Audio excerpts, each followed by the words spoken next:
Welcome, everybody, with another episode of Storm Chasers. We are back. Today's episode is going to be college student Q&A. Yeah. Question and advice. So let's go around the room and introduce ourselves. My name is Brian. I am the president of the Bolts. Hi, I'm Courtney. You've probably heard from me in other podcast episodes. I'm also a member of the Bolt. And hi, I'm Chris. I'm a freshman member of the Bolt. So today's episode is going to be college student question and advice. Now, we've received many submissions from all of you, so thank you. And we're going to be asking some of those and giving our honest opinion. Personally, it's not fact, just what we would answer. Okay. All right, so what questions do you want to go with first? Let's go with this first one, considering it's pretty relevant to the times. How do you improve your social life during the pandemic? What would you guys say? I would say, ways to improve your social life during the pandemic is to just get involved with, anything and everything as much as possible. Yeah, I would agree with that sentiment. It's important to put yourself out there, especially in these times. Opportunities don't really come to you. You have to go to opportunities. I would definitely say during the pandemic, because everything is online, definitely take advantage of that and attend as many club meetings as you can. Engage yourself through social media if you have those platforms. The internet and everything online with social media, I think, definitely can be a huge benefit to people during these times, considering we can't do face-to-face interaction. Yeah, and I would say definitely, put yourself out there. Don't be lazy. Even for me, in school and stuff, I've joined certain classes or, certain things that normally I wouldn't join. For example, right now on the Queens campus, I'm part of the television practicum, which is basically I'm filming the sports games. I'm working the camera, working behind the scenes. And, normally I wouldn't do that because it is so far away, because I am going now multiple times a week to work on that. But because of the pandemic and, I really want to, go out and socialize more, I'm doing that. Plus, it's experience for my resume and for myself personally, but, professionally, I'm learning how to do that. So overall, it's good. That even just, online, if you see, an online event you're interested in doing, just join anyway. You never know, when you're going to find friends to make. Our next question is, let's do tips on crafting a resume. All right, tips on crafting a resume. So I've been making a resume, for many years. Every time I go to a teacher about it or a professional, they're always like, nope, you did it wrong, you gotta fix it. So it's never gonna be perfect, I've realized, but some ways to kind of make it look decent enough is I would include, just try to think of all the different things you've done, not just jobs, but even experience. So for mine, I include the things I do for the Bolts, or anything video related that I do, even if I don't get paid for it. Just I put it on, just say, hey, I'm experienced doing all this stuff. I put my skills, I'm experienced editing this and working these kind of cameras and this kind of equipment.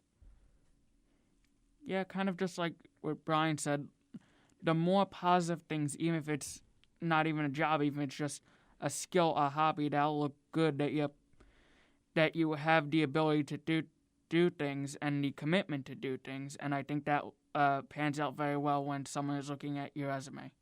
And I also say keep it short. I mean, probably 1 to 2 pages, because you don't want to put every single thing you've done on there, because that could be overwhelming to whoever's reading the resume. They read it over pretty quick. So try to put the highlights of what you do. It's a highlight reel of your life, but on paper. Yeah, I don't really have too much experience writing resumes. I'm only a sophomore in college. So the only time I've really had to write one is in high school for college. But structurally, I would have to say the formatting usually just include a section about education. So your school, GPA, things like that, your major or minor, what you're studying. Under that, I believe you could include internship experience if you have any. Definitely, or work experience if you had a job in the summer. Yeah. So if you're a camp counselor or something like that, you can include that. Volunteer experience if you don't have internship experience. If you do anything for the community. Another section could be awards if you won any. Yeah. Extracurricular clubs could be another section. And a section I also have at the bottom is skills. Yeah. So if you have any technical skills, if you're bilingual, I think things like that. That's similar to my resume. That's how I have it organized. I put the most important jobs and clubs and things I've done on top, and then I can work my way down for experience, and then I put other things like skills, awards, volunteer, stuff like that. Yeah, because you want something that'll catch the person who's reading the resume's eye first. because yes, the skills are important, but what oftentimes they're looking for is experience in terms of internships and working. So that's something you really want to put first to catch the attention of whoever is reviewing your resume. I think they want to see someone who's well-rounded. So Yes. they want to see people who are involved, not just, go to school and come home. So people who are engaged in their community through volunteering, extracurriculars, getting involved, just showing that kind of well-roundedness and everything. Yeah, totally. Yes. So take that initiative and Yeah. do all that. The next question is tips on dorming and scheduling for classes. None of us dorm. Yes, Yeah. none of us dorm. For scheduling classes, I would say, whenever it's time to like make my classes, I like go crazy. I look at every single class option for whatever I'm doing. I try to keep my classes on as few days a week as possible. Like, you don't want to like have like an hour and a half class 5 days a week, because then that really eats up on every day of your week. I only have like classes like, this semester it's only Wednesday and Thursday, but like in the past I would usually do like Monday, Wednesday, Thursday, and then Tuesdays and Fridays I would leave off. And that's like free time to do whatever you want, whether you want to do a part-time job, an internship, or even just like relax to yourself. And it gives more time for schoolwork. And schoolwork as well, catch up on your own things, and then especially with like asynchronous classes, that stage you could work on that. And then, as far as timing goes, you make sure like whatever timing you're choosing, makes sense for you and your schedule. Like, you don't want to have a class at 9 a.m. from 10:30, and then like at like 1 o'clock until 3 o'clock, and then you have all these like gaps within your day. Sometimes, it's kind of unavoidable, but, try to like cater it to your life as much as possible. And then another thing for like choosing classes, like when you're looking at the classes, I like to look up the teachers on ratesmyprofessor.com and read their reviews, because the last thing you want to do is choose a professor that's just not good, and then you're stuck with that the entire semester. Yeah. You're a freshman, so the first semester you can't pick your own schedule. No, but I was lucky because when I was picking my schedule for this semester, I was able to work it out to where most of my classes are honors core this semester. It all worked out there that most of them on Mondays and Thursdays, so I ended up having Wednesdays and Fridays off. Oh, wow. So, yeah, I got lucky with that. But, yeah, like Brian said, it might seem like a better idea to spread out your schedule across, like, the entire week, so that way you're not tied out all on one day. But you'll be thankful if you condense it and you're able to give yourself a day off here, a day off there every week. Me, personally, I would definitely go with what Brian said. Definitely use Rate My Professor to my advantage. However, keep in mind, the reviews aren't always accurate. You got to take them with caution, because people could review for, like, the silliest of reasons sometimes. Like, there have been teachers that don't have as good reviews, but then they end up being, like, my favorite. Yeah, that's why, like, if they have, like, really, really bad reviews, then I'm like, all right, then they probably aren't good teachers. But, like, if it's, like, mostly good reviews and there's, like, a few, like, bad reviews sprinkled here and there, I figured, all right, maybe they just didn't get along. Yeah, So, and also, you gotta take it with, like, a grain of salt. I would say, so the way my scheduling has worked out, I've always been lucky. Because in St. John's, what they do is Mondays and Thursdays, typically, you have the same classes in Tuesdays and Fridays, unless it's a once-a-week class. So I've always had off on Wednesday, so I only go to school 4 days a week. I haven't had to do that yet. Yeah. This semester, my schedule's a little crazy. I have an asynchronous class. I have 2 classes that are kind of in the evening or at night. Yeah. So, and it's like one class during the day, one's in the morning, one's completely online. So it's very crazy this semester, but overall, I would just say try to have, what I typically try to do is have like 3 classes, maybe on Tuesday and Thursday, and 2 on the other day, something like that, or vice versa. Next question is favorite activity on campus? thebolt.sju. But yeah, the Bolt Productions. Yeah, but like in all seriousness, like aside from the Bolts, I like events that, kind of like gather people together. I know what's it called, Dale. They've had events like Bachata Nights and Balilondo con Dale. So basically it's kind of like a school dance. Oh, like the autumn ball or yeah, it's spring like that, fling. but it's like more like chill. It's like more of like kind of like a school dance you would go to like in high school, where it's not like formal. It's like kind of just semi-formal, and they have food, they have fun, and it's like more, it's like less overwhelming. So like you don't need to like be all fancy for it. I like that.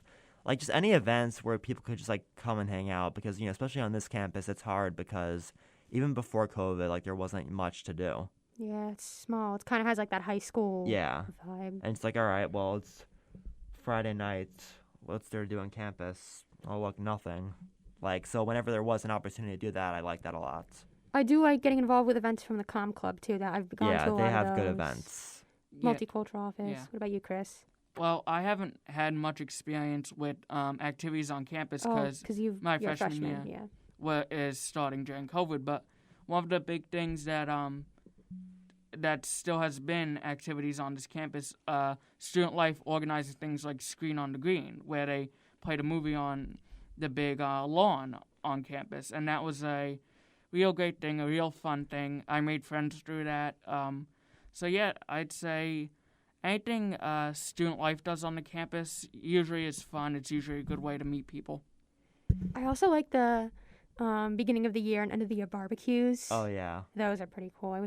Hopefully we could do those soon, but those are really fun. And just like, plug our little club here. The Bolt Productions is a fun club because Yes, it's a very fun club. hands-on. You get to come here, Get to create content. You make videos, podcasts if you want to make a blog article.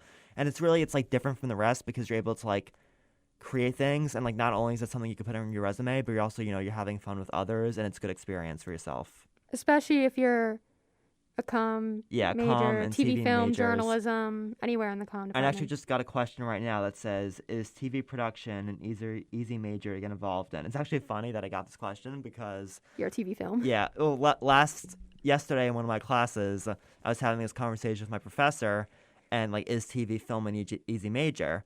Because I said yes at first. I'm like, yeah, of course it's easy, because that's what I'm used to. But then he's like, well, it's not always true because, people... And let's say you're like a math major. Like me personally, I find a math major very hard. I'm like, me have to sit down and do math. Like I don't want to do that. It's like reading textbooks for hours, writing essays. That's like I can't. It's just a lot for me. But like for TV film, like making a video, recording something, creating content, that's like super easy. Like editing, that's super easy. But for someone else, it might be the opposite. They might be really good at math, but if you made them like edit a video, they wouldn't know what to do. So it really depends on your personality and what you personally find easy. Yeah, one person's hard could be another person's easy. It really depends on what interests you, because if you do what interests you, it becomes fun, and therefore you find it easier.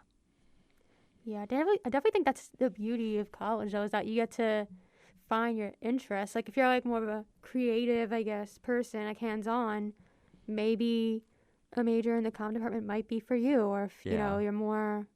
I guess, logical, or maybe, something like math or science is for you. Like, it really caters to the way you learn and how everyone's different. So, I guess the stereotype, like, oh, TV film's an easy major. If that's your learning style, if that's what interests you, you're good at it. Yeah, but one person's, what one person thinks is easy, it can be incredibly different for someone else. So, and I feel like that goes for any major, not just TV film. Yeah. Yeah. I guess let's go to another question. How to improve leadership skills on campus? How to improve leadership skills. I think we did touch on that on Roger's podcast for a bit, but I guess I'll mention it again. Again, getting involved in stuff is a good way to like improve on leadership skills. I think specifically leadership skills, because to me that kind of makes me think, like, if you say get involved, then join a club. But when they talk about leadership, maybe joining an e-board of a club, like join an becoming e-board, president. because that kind of forces you to like take charge and stuff. Like you can't just like sit back, relax, come to a club, hang out, and then like go home. Like you gotta like actually like plan things, plan like what's gonna happen in the club, and take initiative in a way. Take some responsibility, and as you take on responsibility, you start to become and grow more as a leader. And once you grow as a leader, it becomes easier in other facets when you want to try and lead. Yeah, so I guess that would be my overall advice too. Yeah. If you want to gain leadership skills, which are great to put on a resume, by the way, join e-board of any club that interests you. Get involved in student government. If you haven't seen that podcast, go check it out. Yeah. And stuff like that. Any tips for maintaining good grades? So now we're getting into the academic part of school. Yeah. Tips for maintaining good grades. Due to readings, I know it might seem tedious, but due to readings, please, you'll be saving yourself a lot of stress and worry once midterms and finals come around. So when you get assigned readings, do them on time. It will help you so much. Also, this is going to seem like very obvious, but like a lot of people don't do this, is show up to class every day or as many days as possible. Like if you have to be absent one day, sure, but like try to be in class every day because just attendance and participation and just being there, just means a lot, not only for yourself and, learning the information, but also for the professor giving you the grade. If they see you're there every day actively participating versus other students may only show up like every like now and then, it helps you earn that A. I would say And hand in all your assignments on time as well, because that's a big thing. It's, again, kind of obvious, but a lot of people don't do it, and that's what kind of gets them, like, in terms of getting a bad grade. I would say tips for maintaining good grades. Wow, I feel like that could be a lot of things. I'd have to say have a schedule. Like, make sure you're keeping everything on track. Like Brian said, make sure you're handing everything on time. Develop a schedule, a routine. So certain times maybe devoted to certain assignments or classes. And another thing I would recommend is in college, they have something called office hours. Yeah. Which is essentially where you can meet with a professor to ask any questions on homework or paper, anything like that. So just in general, I would say if you are confused, don't be afraid to reach out to a professor because they're always willing to help. And you don't want to keep going into a class where you're confused because I feel like the more material you learn, it's just going to get progressively worse. So Yeah. if you're confused on any topic, I would say reach out to a friend in the class, develop friends in the class, and don't be afraid to reach out to the professors as well. Another thing I want to say about those office hours is now if you're going to those office hours, like, like even just a few times, just taking advantage of it, the professor, they'll see that you're at least trying and they'll still give you a good grade. Like, let's say, if your assignment's stuck and you're failing all your exams, maybe not, but at least if they see you're trying, they'll probably won't fail you. And especially with asynchronous classes, it could be easy to push them back and go, oh, I can do this on my own time, and then just forget about it. Then you have a test or a paper coming up, and then you realize you haven't looked at anything that was assigned, so that could be difficult. So with asynchronous classes, it's very important to stick on that schedule and be very disciplined with that. Always check Blackboard and Canvas. Yes. And your emails. That's another thing. Check your emails, too. A lot of students don't do that. I would definitely check your emails a few times a day, especially because you don't know a class could be canceled. So I'll just definitely check up on that. Another question that I actually just received is, how do I de-stress? How do we de-stress? That's a good question. That is a good question. Let me think of a good answer. Do you have anything, Chris? I think that could come along, that you could de-stress a little by kind of what we were talking about when it came to scheduling. If you have the opportunity to make your schedule and give yourself days off, that really does help with de-stressing and just wiping your mind clean and getting ready for the work ahead. Because a lot of times our minds can just build up stress and build up intrusive thoughts, and then it's hard to think or get anything done. When you have breaks in between, you could just rest for a day, wipe your mind clean, and then get back at it the next day. I'm trying to think. Ways to de-stress, I would say... They have a de-stress fest around finals week, St. John's. True. De-stress They also have a week. wellness. Yeah, student wellness stuff. They have resources on campus. But just for like at home, yeah, I would say, definitely try to give yourself free time. Watch TV. That's Yeah, personally watch TV. what I like. Like, to I know, do like, to de-stress. the society, they kind of punish people like, oh, don't watch TV, work hard, with hustle and bustle. But it's like, no, you got to give yourself downtime. Like, reward yourself with TV shows. Like, don't beat yourself up like, oh, I didn't get enough done today. Like, if you need to relax, that's ultimately like what comes first, your mental health. And like the work you need to do will get done eventually. Yeah, because like with the last question, we were talking about keeping yourself to a set schedule to keep your grades good. Make sure on that schedule, like Brian said, make sure you plan time for you and time to rest, because yes, grades are important, but ultimately your mental health, and if you're burnt out from all the schoolwork, it's important to take a little time and just focus on yourself and reset. Yeah, I definitely agree. And also keep in mind, everyone's relaxation technique is different. So what you might find de-stressing may not help someone else. So for me, it would be watching TV or YouTube videos. For someone else, it could be doing yoga. So just find what works for you and go with that, because at the end of the day, like Chris said, mental health is very important, and it could end up affecting your schoolwork if you don't give your brain some time to relax. I got a lot of questions right now, actually, from Roger. He also asked, how do I know I picked the right major? How do you know you picked the right major? It's I'm undecided, so I could use some of this advice. All right, so it's when you know you're enjoying what you're doing. Like for example, for me for TV film, I mean, I knew right away that's what I wanted to do, but like, again, it's because I knew like I enjoy what I'm doing. Like when I take my classes for my major, for the most part, I enjoy it. I'm having a really good time doing it. So, yeah. I would say that it's much harder to know if you're doing the right major or pick the right major. It's much easier to know if you pick the wrong major.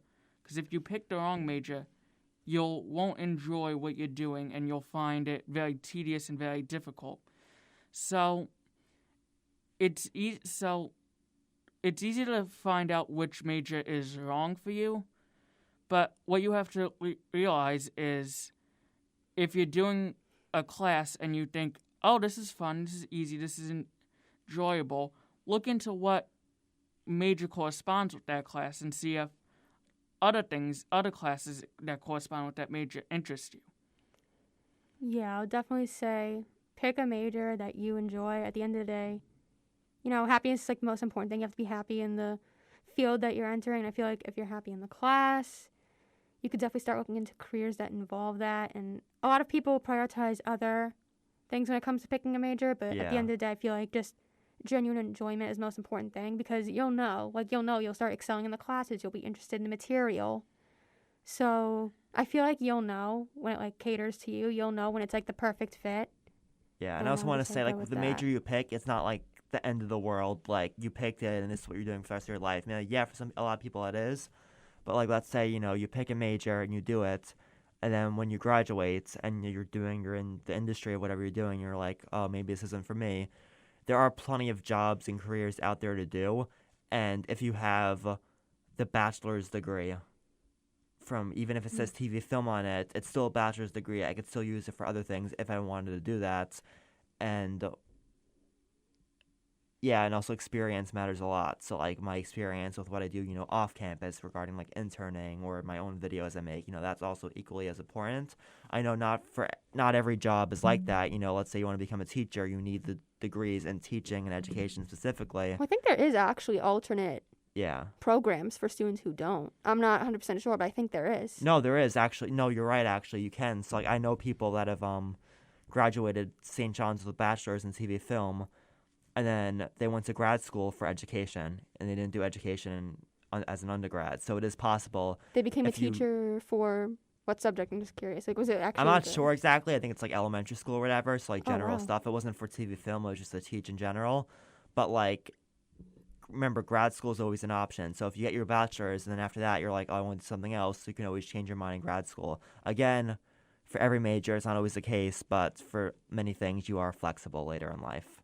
Yeah, definitely. And a lot of, like you said, you don't necessarily have to have that set degree to go into the job. Like, I know there's, like, you're a legal studies major, right?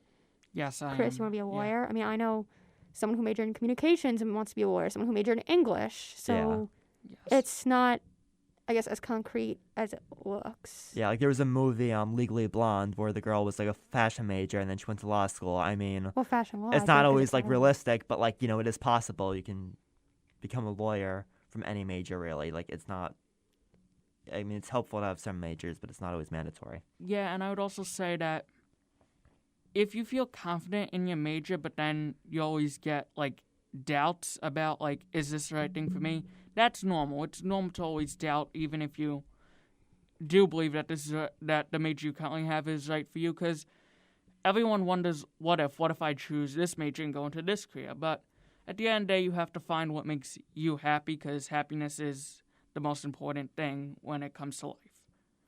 Yeah, they say, like, if you love what you do, you won't work a day in your life. And honestly, I think we should also normalize not knowing what you want to do coming into college and changing your mind. Agree. So many college students, like, it was like a really large statistic of college students who end up changing their majors multiple times from entering college. So many students enter undecided, like myself. You know, those first 2 years of college, use that, take a class in something you're interested in, along with your course. Use that time to see what you like. And if you are in a major that you're not happy with, don't be afraid to change it. Don't be afraid, oh, I'm not sure. Everyone else knows but me. Like, that's okay. Everyone's on a different path. You're never, I guess just do it. I guess do what you like and don't be afraid of changing your mind. Yeah, and like another thing I've realized, as a college student, that I'm like graduating soon, like I'm looking back to like high school, and just like I don't know if like anyone from high school is like that's currently in high school is watching this, but like one thing I would say to like a high school student now as a college student is like the college you go to isn't the biggest deal in the world. Like any college will do. Every college, like as long as they have what you're interested in majoring in, it's good enough. And don't like put yourself into like a ton of student loan debts over college because you may regret that down the line and it may be very hard to pay that back. So yeah, just keep that in mind. Like when you're 17, you don't really have knowledge of money and they're kind of just like, oh yeah, do what you love, go to college. If it costs $200,000, that's fine. No one cares. But like in the reality, like once you graduate college and you're an adult, you're gonna care about that a lot. So, try to like if someone's telling you to get student loans, like get advice from other people. Yeah. Oh, definitely. I've had something in mind, but I forgot. So Yeah.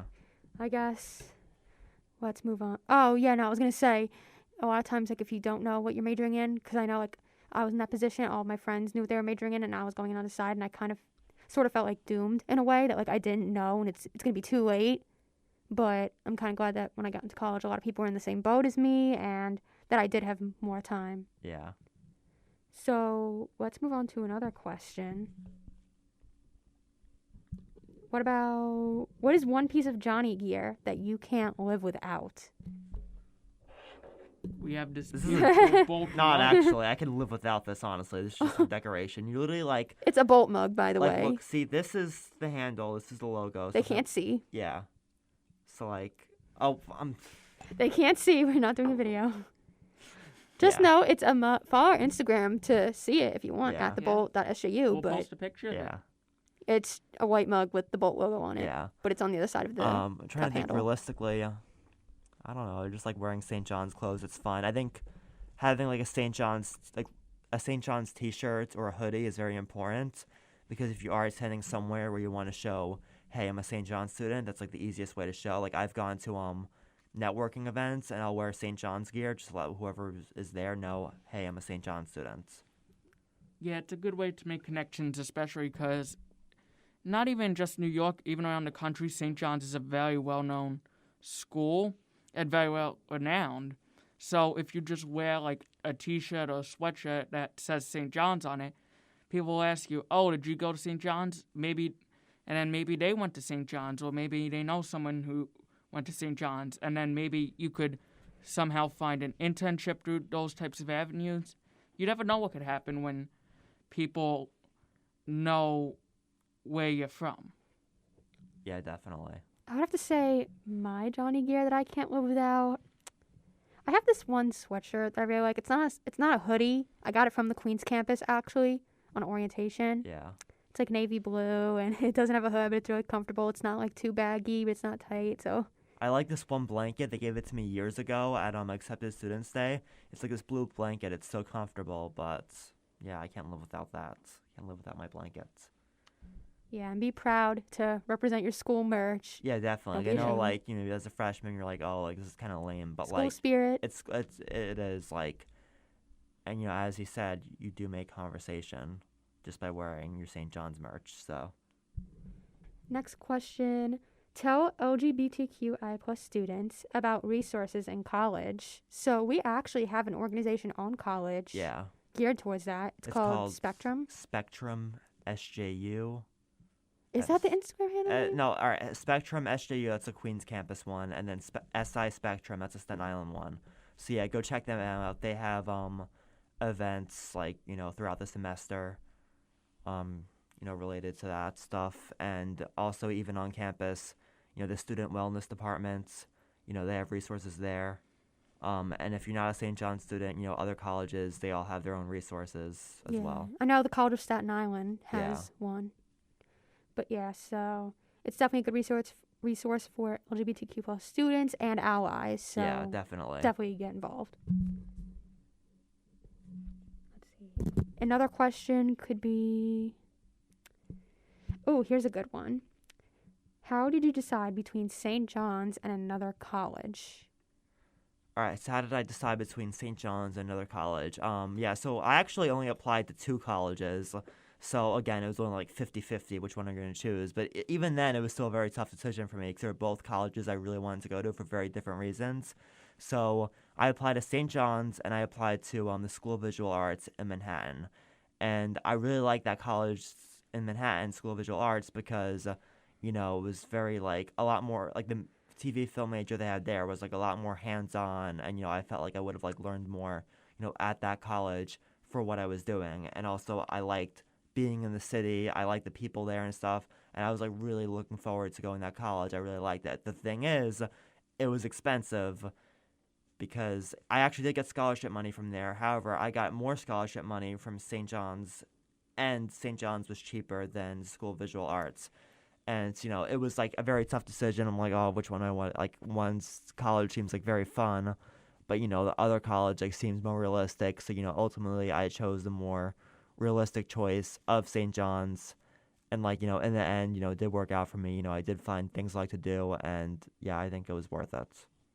Yeah, and I actually applied to a lot of schools because I applied to anywhere that gave me a fee waiver when applying just to see, like, what places would give me money, like, how much money would they give. But I was really considering down to 2 schools. I was considering down to St. John's and Seton Hall, and it really came down to, do I want to dorm? Do I feel like I need to dorm? Because the whole big thing going into college is everyone wants to go dorm. Everyone in high school can't wait till they leave and get to dorm at college and have fun. And I had to actually look within myself and see if I actually wanted to dorm or if I just felt the pressure and I felt like I was missing out on something if I didn't.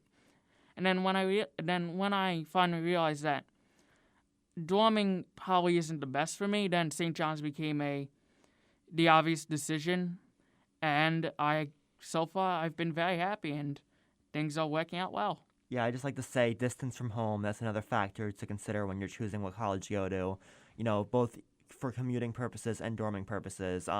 For whatever college I was going to commute either way. So it was either commute 20 minutes from home to the St. John Staten Island campus, or now even I go to the Queens campus sometimes. That's an hour drive, maybe a little bit more with traffic, but I do that, by driving. Parking is easier there and it's easier to drive there. But if I was going to the college in the city, it's kind of hard to drive there, especially multiple times a week, finding parking and stuff. So you would have to, like, probably take public transportation, and that could take, like 1.5 to 2 hours, depending on where you're coming from.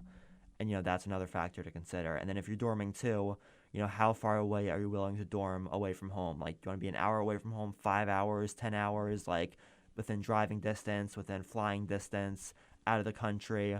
How often are you going to visit home? Are you going to bring a car to campus, and which will make, going back and forth to home easier? So that, too, is another thing to consider. So for me personally, I only applied to 3 schools. I pretty much knew that I wasn't going to dorm. So being that I was commuting, I wanted something close to home. And out of the 3 schools that I applied to, I got accepted into all 3. But I just knew St. John's was the right fit. Like, I don't know, something inside me told me to go here. The school was great. They had a lot of great programs, even though I was undecided. But I went to their open house, their accepted student day, and I just knew immediately that when I picked St. John's, it was the right school for me. Yeah. Yeah. And one other thing I want to say about my experience is that I came from a very small middle school where it was just one class and that was it. And then I came from a very small high school where there was 150 kids in each grade, maybe less. Around 120, somewhere around there. But so St. John's really stood out because it's small relative to other universities.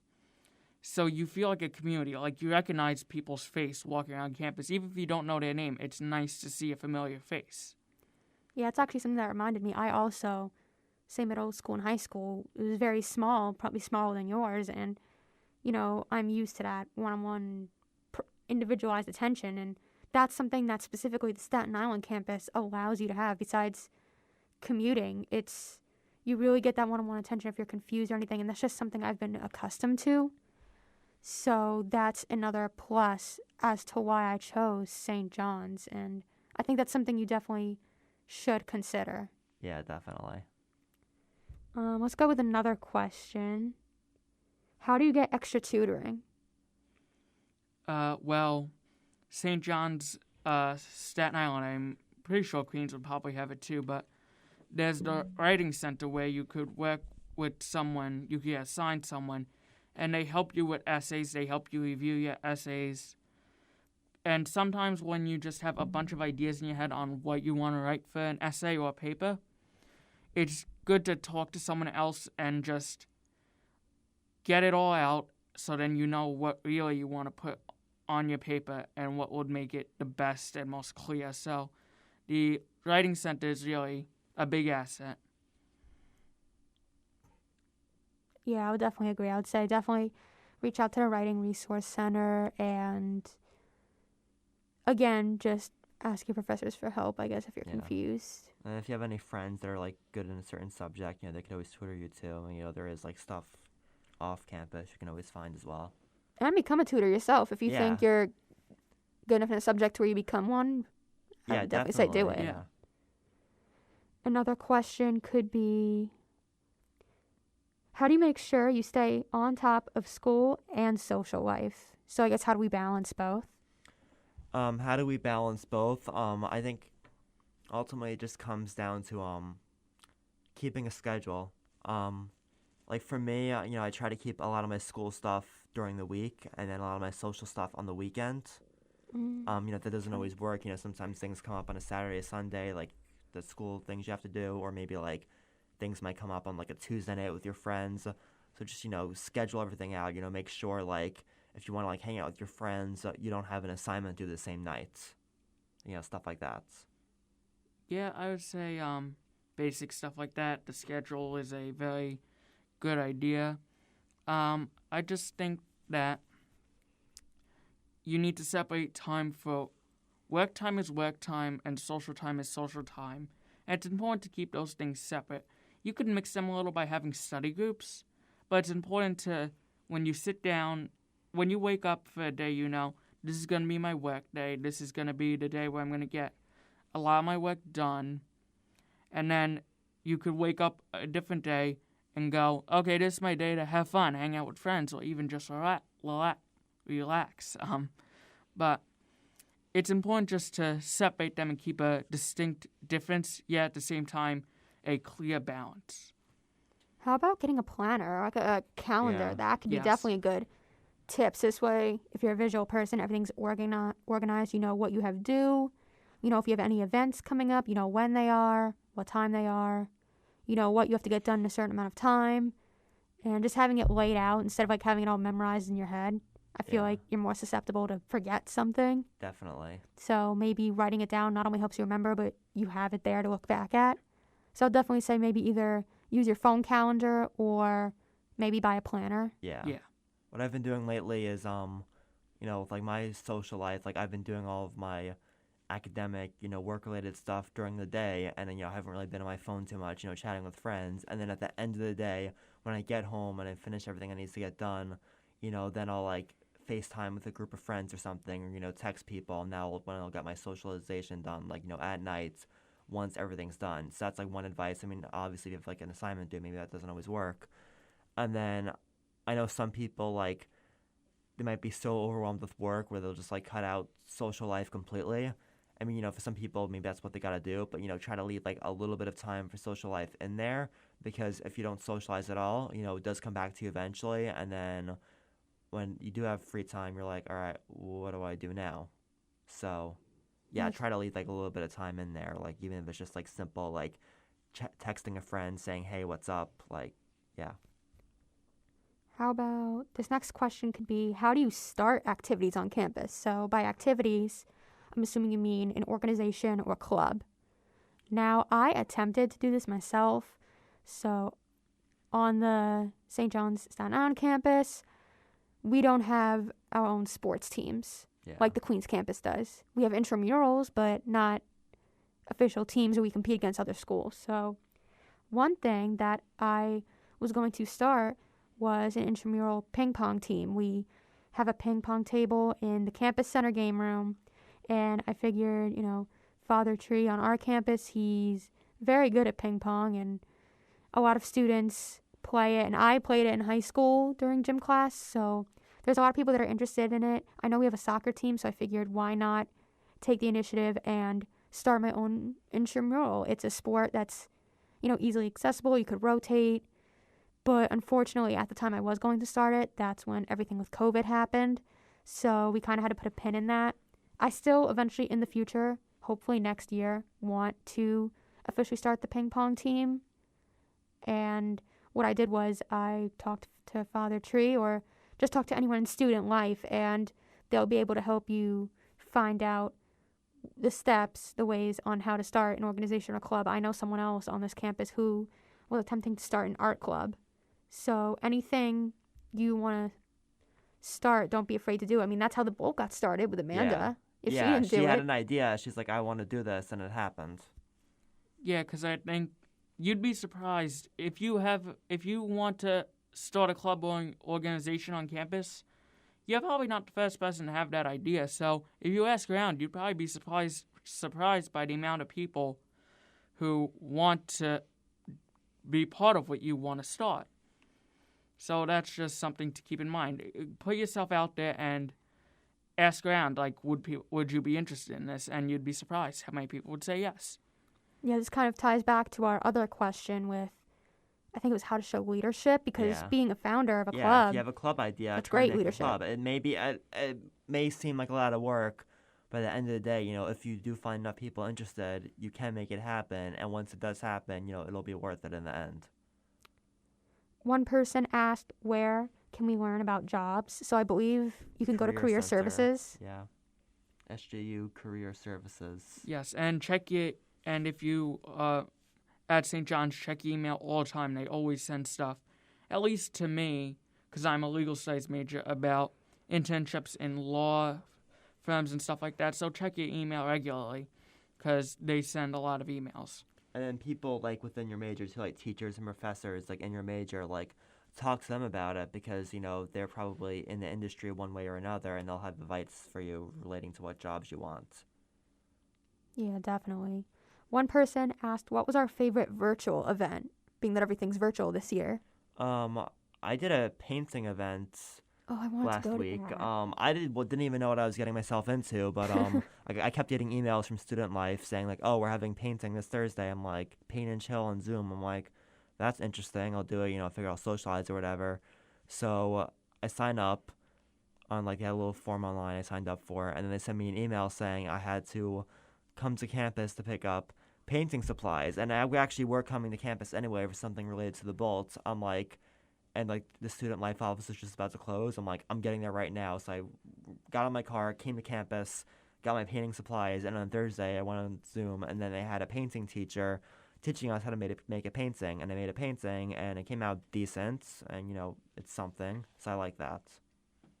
Yeah, I would say one specifically virtual activity that Office of Student Life ran was it was specifically for freshmen, and it was incoming freshmen, I believe. It was bingo, but they would play a song and then tell you the title, and then it was you would mark it off on your bingo card. And I got lucky enough to win, I think, 2 of them. So, yeah, I think that was actually very fun and was a good way to meet people. Not even, like, meet people and become friends with them, because that's hard to do virtually, but just get used to people's faces, people's names, and that's just always good to do. I would have to say my favorite virtual event would have to be probably, I think, some student government events they had. They had, like, Kahoot game nights. I don't remember what they were about. One was, like, St. John's themed. Another was, like, Halloween themed. And I actually won like one of them or two of them. So it was a great way to just, still connect with people during these times and just have a little bit of fun. I'd like to say shout out to the Com Club because I know they have really fun virtual events. And they do like Among Us and Mario Kart and stuff. Yeah. They had an Among Us game night. That's definitely a favorite. I was obsessed. They had an Among Us game night where essentially a group of people played Among Us. It was so much fun. If you all don't play the game, you should definitely play. Yeah. Have you? Either of you played I've Among played Us? before. I play a lot, I didn't go to yes. the game night because I was, I guess, busy whenever it happened. But like, They're having a part 2, I think, this maybe semester. I'll go to the part 2. Yeah. It's basically, essentially the game is there's one imposter. Well, there could be more than one imposter, but there's an imposter and everyone has tasks to do. Yeah. The imposter pretends they're doing the tasks and they essentially have to eliminate everybody. And if the imposter eliminates everybody before the rest of the crewmates, because that's what everyone else is called, they have like rounds. You could call emergency meetings and you vote out someone each round. If the imposter makes it to the end, you win. Yeah. So it's definitely a fun game. We're getting off topic. Two other questions, I guess. Did we do what was our favorite campus event, on-campus event? No, we didn't. Let's do it. Wait, no, I think did we? I actually don't remember. We did favorite activity, which I think Yeah, covers it. Yeah. Because I said screen on the green, you said That's right. Yeah. the barbecue.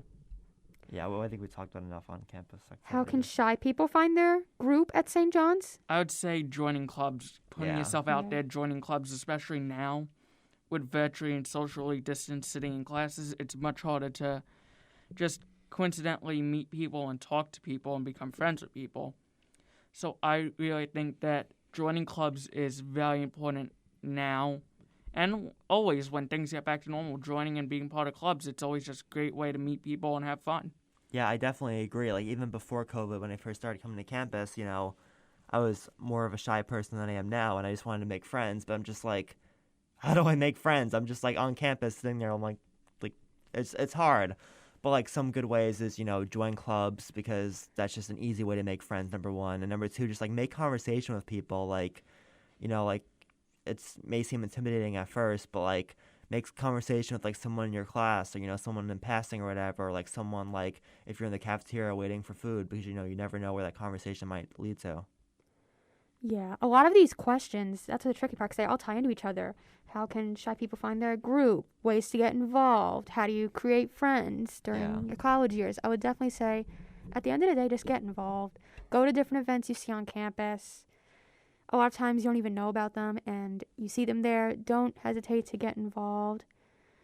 Try out new things. I remember that's how I got introduced to the Bolt, the multicultural office. English Club had an event at the cafeteria one time. So just attend a lot of events, find out what you like, and I think naturally you'll find a group of friends that you'll click with, and I think that's generally a way to do it, especially if it's people that are outside of your classes. It's a great way to connect. Yeah. Yeah. I know it sounds repetitive saying, get involved, but, like, it does help a lot. College is what you make of it. Yeah, especially as a commuter student, too. Like, you're not going to be, like, making friends with people, like, in the dorm building.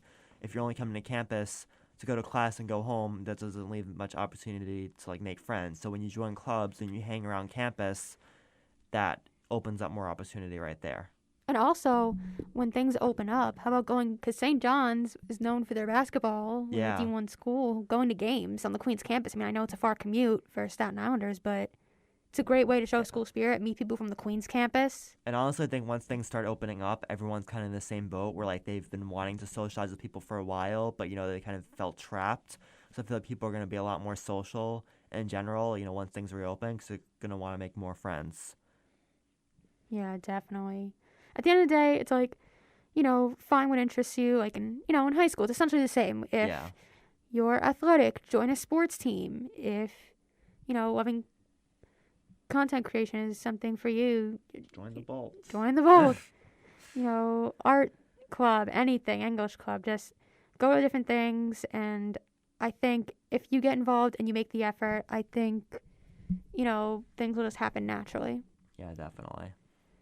And I think Well, how about this? What about studying habits? Like, what different ways would you suggest studying? It's hard. Yeah. It depends on what type of learner you are, I feel like. Some people Yeah. learn by writing out their notes. Some people create Quizlet cards. So many people this semester have told me they've made Quizlet cards for everything. Yeah. It's crazy. Yeah. Some people can absorb knowledge strictly by reading text and reading their notes. Some people, like you said, need to make either flashcards on Quizlet or just physical flashcards because they're more of a active and visual learner. Some people like having study music on in the background, which could help them. It's really up to you, but some tips is just, like we always say, you have to allot time. Like, you can't, Rome wasn't built in a day. You're not going to know everything for your test after studying for 5 minutes. You need to allot time, and you need to truly focus on what you're doing, and that's how you'll become a better studier. Yeah, and if you're an auditory learner, how about listening to an audiobook or recording your notes? Yeah, definitely. If you're, I forgot what it's called, if you're more hands-on. I mean, I guess it depends on the type of material, but, you know, maybe build something that will like help you remember. I mean, really, whatever ways help you learn. Ultimately, focus. If you have to go into a different room to study, maybe do that. I know, again, it can be hard during COVID, but like I like to go to the library sometime and study there because it is a different environment from like what you might be used to, and there's less things that are like distracting you. I like studying outside because it's like studying outside too. Yeah, I get very distracted in my room, so it's like you get distracted by things. The nice fresh air. It's just, I think studying outside, if you can, would be a great way. When the nice weather comes, like in like May, like, you know, during finals week, just like go to the beach, sit down there, grab a textbook, you know, grab your notes and start studying there. That's what I have done before, and it's very helpful. Yeah, and specifically something going back to what you said about auditory learners, something I found out very recently is that if you have Microsoft Word, you could just plug in your notes, and there's a text-to-speech function where it reads it to you. So if you're an auditory learner, that could help you a lot. Oh, wow, yeah, that's a great thing. I think I've heard of that once before. Yeah. But yeah, just develop your learning style and customize your notes based off that. But Quizlet is a good resource, so I would recommend that. And I think we should finish off with one last question. And I think it's a question that low-key might be the most important. No, it's not the most important, but it's a personal favorite. How can I get involved with the Bolt? How do you get involved with the Bolt? A grand finale question. You can DM us on Instagram, thebolt.sju, and be like, hey, I'm interested in joining the Bolt. And then we'll talk to you about, you know, what it entails. And then you can decide if you're a good fit or not. If you want to come to a meeting and just like see what goes on, like kind of just observe, you know, and see if that's a good fit for you, go ahead and do it. Any majors are welcome. Any majors. You don't have to be TV film. You don't have to be a comm. If you're like an No education major, journalism. whatever, it's open to everyone and anyone. Yeah. I, like You just joined? Yeah, I just joined. I DM'd because... You just got to straight up tell us. Yeah. Yeah, because there was the virtual activities fair in the fall that I kind of got locked out of because I didn't register in time. So I'm like, okay, I'm not going to join any clubs. And then I DM'd the Bolt because something like the Bolt where you record podcasts and edit film and video always interests me. So I just DM'd the Instagram account, and here I am now. Yep, DM us. If you don't have Instagram, you can always email us, thebolt.sju at gmail.com. So yeah, definitely check out our website, www.thebolt.sju.com. And if you enjoy making content, if you're creative, join the Bolt. And if you're afraid of being on camera, we definitely have behind the camera positions, and you could be a reporter, a journalist, a blogger. We even have a blog on our website. Yeah. There's plenty of stuff you could do. Even if you have your own idea, you're welcome to do it. Yeah, it's mostly just about creating things. Audio engineer. Yeah. Or a podcast. I mean, there's so many. Design. Really just having fun with it is something that... I think that's the benefit. It's a multimedia production. Yeah. So it's like so many different forms of media that you can do. Yeah. Writer, you know, if you have music that you want to... Yeah, music too. You could plug your music through the Bolt. Sure. We have a studio here with like equipment that you could use for your music as well. You can have like your own like, I guess, online radio show or like online podcast where you incorporate your music into it. You know, we don't have our own radio station or a TV news station like the Queens campus, but we do have this podcast. We do have our weekly news show called The Bulletin. Yeah. So we do, while we are smaller, we do find ways to still create so much different content, get everyone involved, and it's just it's very different from the other clubs on campus. It's not just events that you go to. It's definitely more of a commitment. It's hands-on, something long-term, but in the end, I think it's worth it, and you'll definitely find a group of friends there, and I think it's just a great experience to have. Yeah. So with that being said, thank you very much for watching the Bolt's Storm Chasers podcast on college advice. We have a lot more podcasts coming soon, so stay tuned. You can follow us on Spotify. We're on Apple Podcasts as well. Follow us on the Instagram, thebolt.sju. Follow us on YouTube. Check out our website, thebolt.sju.com. And yeah, this has been an episode. I guess we'll see you all next time. Yeah. It's definitely soon. We definitely want to we want to keep up with the content this Yeah. semester, because last semester we only had that one podcast. So Yeah, definitely stay updated with the new show, and we'll see you all very soon.